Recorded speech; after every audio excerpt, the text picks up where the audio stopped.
Hey guys, welcome back to Primer Podcast. We're back this week with Fil Anderson, and it's our last week of Storytellers. It's crazy to think this is. Boy, it really is. We're going into the fall. Yeah, we certainly are. Yeah. It doesn't feel like it, I but know. we are. Yeah, it's like 95 today. Yeah. It's been a great series. Yeah, it really has. Yeah, I've loved seeing each person kind of feel like they had ownership of what to talk about, but then it's a real understanding that each person was led directly by the Holy Spirit. Yeah. And you see that in every story that was shared. And so excited to see what where you've been led this week. And like each one of these stories are, Pete talked and just gave direction of stories of impact in the Bible. And so where did you go? Well, it's been an interesting thing because I was already thinking about the story where I've landed before the series began. Mm-hmm. And lo and behold, the first week, James talks about the story that I had already begun to camp out in. So I appreciate so much the emphasis he gave in the story of Lazarus' death and resurrection to how it impacted his sisters. Right.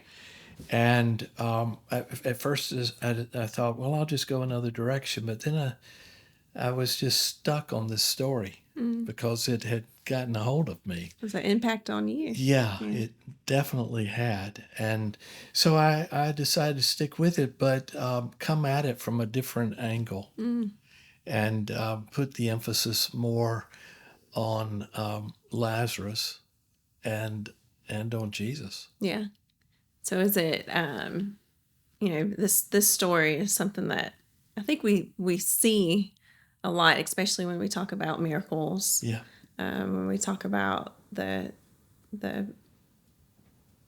stories of what Jesus did and was understanding of building his believers and showing who he is, not only a man that knows God but is God. Yes. And so interested to see what exactly you're talking about in this. Well, you just touched on it.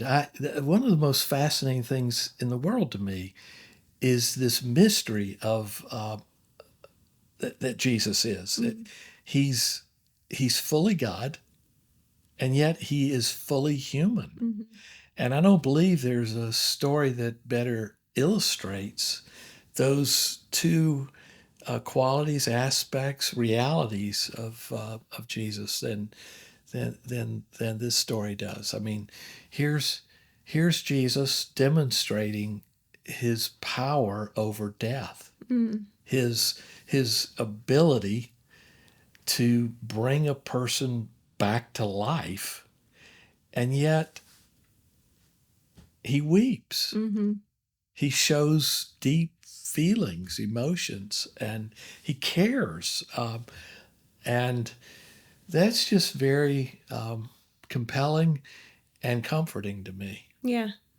So, and we haven't talked about this. This was just a thought that just came to my mind is, are you talking about or looking at where Jesus came from? Because like he was in one spot. Yeah. His disciples told him what was going on with Lazarus. Yeah, it's a fascinating piece of the story. He's just 2 miles away. And all kinds of positions that people have taken on, well, why did he wait? That would be my first question. And some people have this answer and other folks have. But my response to the question is pretty simple. He waited because his father told him to. And that's one of the things that I also find compelling about the story.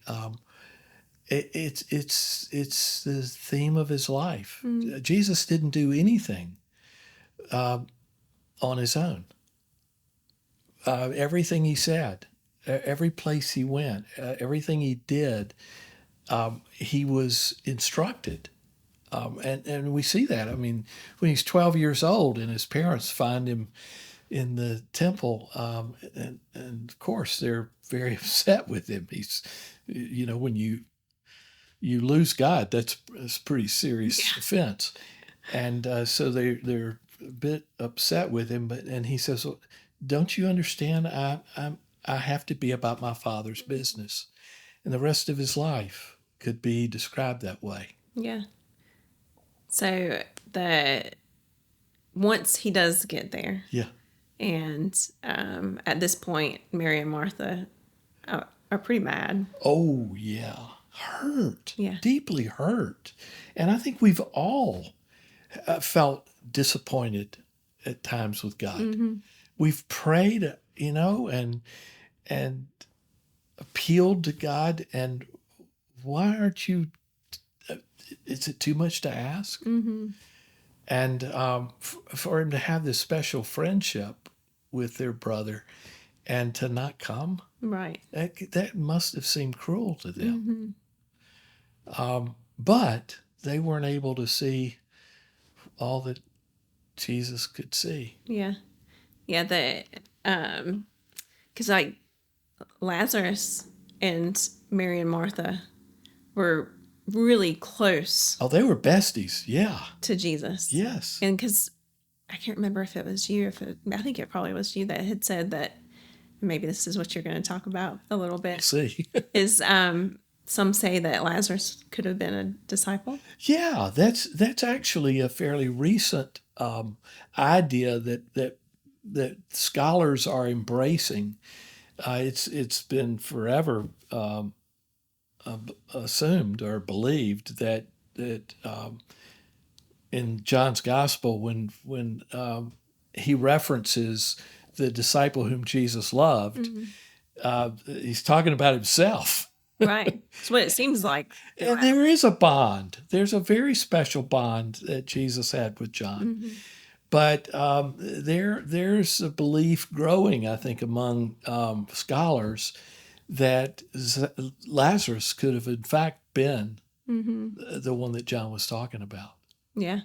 Be fun to find out someday. I know. It might be one of those. The other thing that I find interesting about that is I think you could say that. And I believe I could say that. I think that's, again, one of those mysterious things about Jesus. We're all his favorite. Mm-hmm. I think about my 3 kids, and at any given moment, any one of them could think, well, I'm his favorite. Right. Right? Yeah. Yeah. Exactly. So when we one of my favorite parts of the story is when we talk about Jesus weeping. Yeah. And I tend to think about his human side here. Yeah. Like I think, that it shows his human side, that he's weeping for Mary and Martha. He's weeping for the rest of the community that just lost.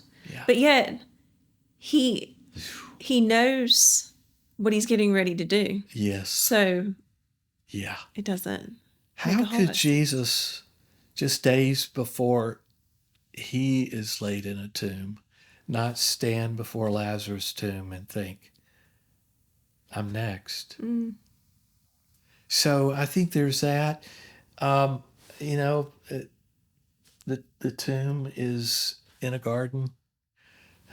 I wonder if he was thinking about the Garden of Eden and how everything that God had planned for his creation had gone sideways.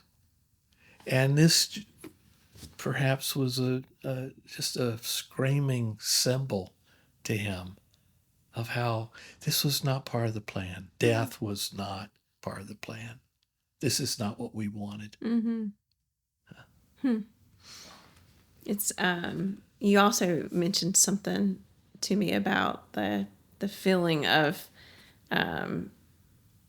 he could be kind of worried, or not worried. Jesus knows that Lazarus had experienced something. Yeah. That's something I'm continuing to wonder about that. I wonder how Lazarus felt about coming back. Yeah. Yeah. Like, I think we all imagine what eternity is going to be like, and how we are going to react when we see Jesus. Yes. How, you know, like, I know for me, I think of the most beautiful, picturesque Yes. things I've ever seen times a million. Yeah. And so the thought of, well, Lazarus has been dead for 4 days. Right. So he's been in eternity Right. for 4 days. Yeah. In a It's- place where there are no tears. Yeah. Where there's no sadness. And now you're telling me to come out and face the tears again. Face the sadness. So it's quite a story. Yeah. But the thing, Jessica, the thing I love more than anything about the story is how it does illustrate that Jesus is really who he said he was. He is the resurrection and the life, and yet he is a human being who feels deep sadness, who feels pain, who weeps. Yeah. I love having a God like that. He understands. Right. It makes the understanding of what it means to have that personal relationship, Yes. and to how close he truly is. And so that this shows his closeness Yes. to Mary, Martha, and Lazarus, to where it gives us a understanding of how close he is to us. Yes. And so it does give us comfort. Deep affection. There was deep affection there. Yeah. Just as there is for us. Yeah. Well, guys, we hope that you dive deep into John 11. Look into some more passages this week to look at what God says he is, who God says he is, and his love for us. So we will see you next week.